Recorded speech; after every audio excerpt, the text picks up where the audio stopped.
നമസ്കാരം. നമ്മുടെ നാട്ടിൽ പ്രമുഖരായ വ്യക്തികളുടെയും മറ്റും പ്രതിമ സ്ഥാപിക്കുമ്പോൾ അവരുടെ മുഖച്ഛായ ശരിയായില്ല എന്ന് പറഞ്ഞ വിമർശനങ്ങൾ വരാറുണ്ട്. എന്നാൽ ഇത് ഏതെങ്കിലും വിശ്വാസത്തിൻ്റെ കൂടി ഭാഗമായിട്ടുള്ളൊരു ദൈവത്തിൻ്റെ മറ്റു പ്രതിമയാണെങ്കിൽ എന്തുമാത്രം പ്രതിഷേധമുണ്ടാകുമെന്ന് നമുക്ക് ഊഹിക്കാൻ കഴിയും.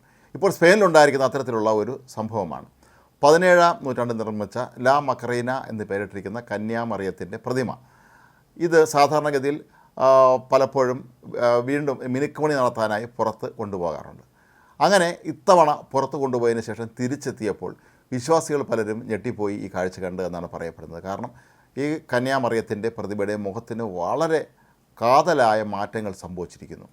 അവരുടെ കൺപീലികൾ നീണ്ടുപോയിരിക്കുന്നു, അതുപോലെ അവരുടെ കണ്ണിൽ നിറ്റി വീഴുന്ന കണ്ണുനീരിൻ്റെ സ്ഥലം മാറിപ്പോയിരിക്കുന്നു തുടങ്ങി 17-ാം നൂറ്റാണ്ട് നിർമ്മിച്ച ഈ ഒരു പ്രതിമ ഇത്തരത്തിൽ ഒരാൾ വികൃതമാക്കിയിരിക്കുന്നു എന്ന രീതിയിലുള്ള പ്രതിഷേധം തന്നെയാണ് അവിടെ നടന്നത്. ദേവാലയത്തിന് പുറത്ത് വളരെ ശക്തമായ തോതിലുള്ള പ്രതിഷേധമാണ് വിശ്വാസികൾ നടത്തിയത്. ശരിക്കും ഈ പ്രതിമയെ കൊല്ലുകയാണ് ഈ ശില്പി ചെയ്തത് എന്ന് പോലും ചില ആളുകൾ ആരോപണം ഉന്നയിച്ചിട്ടുണ്ടായിരുന്നു.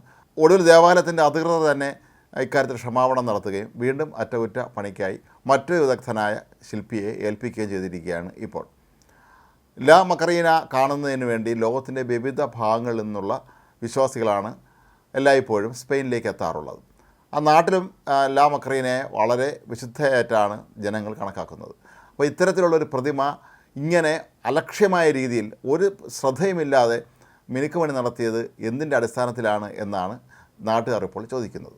പതിവായി ലാ മക്കറീനയുടെ അറ്റകുറ്റപ്പണികൾ നടത്താറുള്ളത് 85 വയസ്സുള്ള ഫ്രാൻസിസ്കോ അർക്കില്ലോ എന്ന ശില്പിയാണ്. ഇദ്ദേഹം തന്നെയാണ് എല്ലാ വർഷവും ഈ പ്രതിമ മിനുക്കുപണി നടത്തുന്നത്. ഒരു പക്ഷേ ഇദ്ദേഹത്തിൻ്റെ പ്രായം ഒരു പ്രതിസന്ധി സൃഷ്ടിച്ചിരിക്കുക. 85 വയസ്സുകാരനാണ് അദ്ദേഹം. അങ്ങനെ അശ്രദ്ധ കൊണ്ടോ അതല്ലെങ്കിൽ പ്രായത്തിൻ്റേതായ എന്തെങ്കിലും ശാരീരിക പ്രശ്നങ്ങൾ കൊണ്ടോ ആയിരിക്കാം ഇത്തരത്തിലുള്ള ഒരു വൈകല്യം ഈ പ്രതിമയ്ക്ക് ഉണ്ടായത് എന്നാണ് കരുതപ്പെടുന്നത്. എങ്കിലും ഈ ഒരു വിശദീകരണം ഒന്നും തന്നെ ജനങ്ങളെ തൃപ്തിപ്പെടുത്തുന്നില്ല എന്ന് മാത്രമല്ല, തങ്ങൾക്ക് ചില ചോദ്യങ്ങൾ അധികൃതരോട് ചോദിക്കാനുണ്ട് എന്നാണ് ജനങ്ങൾ പറയുന്നത്. ഇതിന് മറുപടി പറഞ്ഞിട്ട് മതി ഇനി ബാക്കി കാര്യങ്ങളെന്നാണ് അവരുടെ ആവശ്യം. വീണ്ടും മിനുക്കുപണിക്കായി കൊണ്ടുപോയ ഈ ലാ മക്കറീന എന്ന പ്രതിമ ഇനി തിരികെ എത്താൻ മാസങ്ങൾ തന്നെ എടുക്കും എന്നാണ് പറയപ്പെടുന്നത്. കാരണം ഇപ്പോൾ ഈ മിനുക്കുപണിക്കായി ഏൽപ്പിച്ചിരിക്കുന്ന വിദഗ്ധൻ പറയുന്നത് താനിതിനെ വളരെ കൃത്യമായി നേരത്തെ എങ്ങനെയാണോ ഇരുന്നത് അതുപോലെ തന്നെ നിർമ്മിച്ച് തിരിച്ചു തരാം എന്നാണ്. അതല്ലെങ്കിൽ ഒരുപക്ഷെ ജനങ്ങൾ തന്നെ തെരുവിൽ നേടാനുള്ള സാധ്യത പോലും തള്ളിക്കളയാൻ കഴിയുകയില്ല എന്നാണ് ഇപ്പോൾ ഈ പുതിയ വിദഗ്ധൻ അതിൻ്റെ നിലപാട് വ്യക്തമാക്കിയിരിക്കുന്നത്. ഈ പ്രതിമയുടെ സംരക്ഷണം ബ്രദർഹുഡ് ഓഫ് ദ മക്കറീന എന്നൊരു പ്രസ്ഥാനത്തെയാണ് ഏൽപ്പിച്ചിരുന്നത്.